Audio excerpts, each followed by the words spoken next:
Artificial intelligence is reshaping how we communicate, share ideas and build trust in the professional world. For business leaders and individuals alike, the question remains whether AI undermines personal brands or makes them more important. Joining me today to outline a little bit more about this is Christopher Malotti from Malotti Media. Good to see you, my friend. Is it undermining personal brands or making them better? What are we seeing?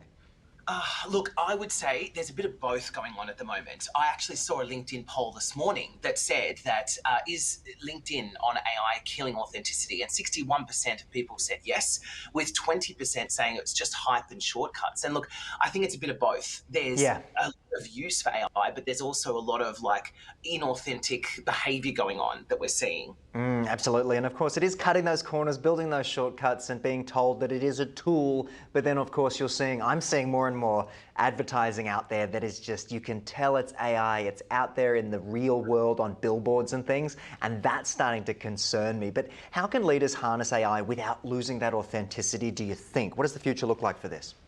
Absolutely. Look, the idea behind it is to not shy away. AI is here and it's not going away, and it is a fantastic tool. But remember not to get confused with the hype and betray your authenticity. So for instance, don't get it to make up things. Like I've seen posts where someone in business that's only been in business for a year post the 5 things that they found in the first 5 years of business. So, that doesn't get unknown for long, and it's too connected. So it's really important to make sure that you define your brand and use that as the pillar to use AI from there. Christopher, just on that, what risks arise when people let AI shape too much of their communication methods, be it by email or in posts, like you said there, and marketing and whatnot? Oh, look, it does irreparable damage to your brand. Like I know someone in Sydney that does this, right? And I wrote back to them and I said, look, I can't trust you anymore because I don't know if it's you talking to me or not. And I'm not alone. So what it is it's not that people punish you for using AI.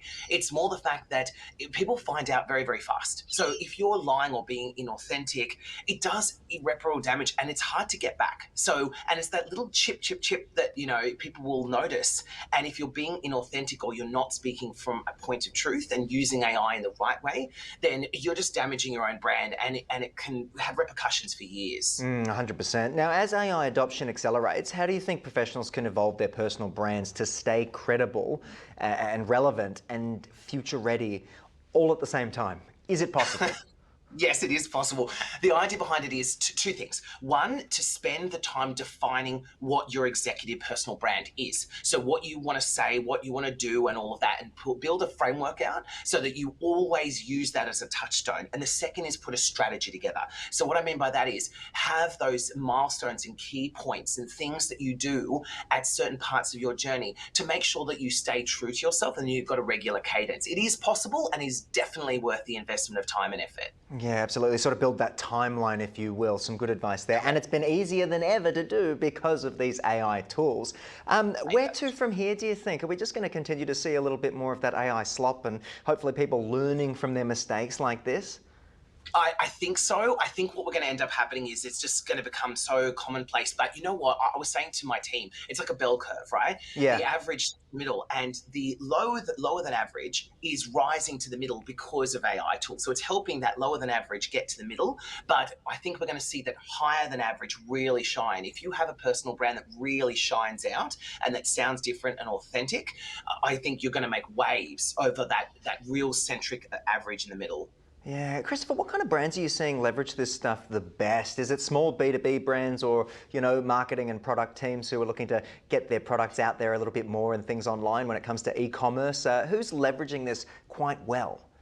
Great question. Actually, it is the small to medium businesses because they're more agile. I feel like I work with all different types, and the executives and the older generation, all that, they tend to think that it's like being a TikTok influencer or something like that, and it's not difference, right? You're not selling mitts and things like that. You're selling yourself and your key opinion leadership and your expertise. And so it's really important to differentiate that in your mind because people want to know the humans behind a brand now. So the younger, smaller brands and the small to medium sized businesses, they're embracing a little bit more. And if you see the content they're creating, it's genuine, authentic, it's from the heart, and it's great content that people want to see, and that's what trends. Yeah, and of course the bigger companies out there who might be making mistakes. I saw an example recently where a brand posted an AI video of a deep fake person in order to sell an event, And the backlash in the comments was Yeah. unreal. Yeah, and we see it all the time. Like I'm seeing on the TV, I'm seeing, I think there was a bank ad, and you could hear that the voiceover was AI and all of that. And it's not a problem. I'm not trying to criticize it. It's just No. that it has ramifications for your brand if you're trying to sell an authentic message and a human message. In the end, humans are the decision makers. You know, we decide with our wallets and our time and our eyeballs, right? So, you know, if you're not giving them the time of day that they deserve in terms of the respect that of that personalization and that authenticity, they're going to backlash. It just is what it is. Yeah, 100%. Christopher, if people want to continue this conversation with you, where's the best place to go to get some more advice or perhaps follow along the journey? Absolutely. I have a couple of places. The first thing is my consulting business, christophermelotti.com.au. I also have an AI ethics business, Melotti AI, where you can get policies and procedures on how to adopt AI ethically. And then there's, of course, as you mentioned at the start, melottimedia.com.au is our agency where we put together personal brands for people.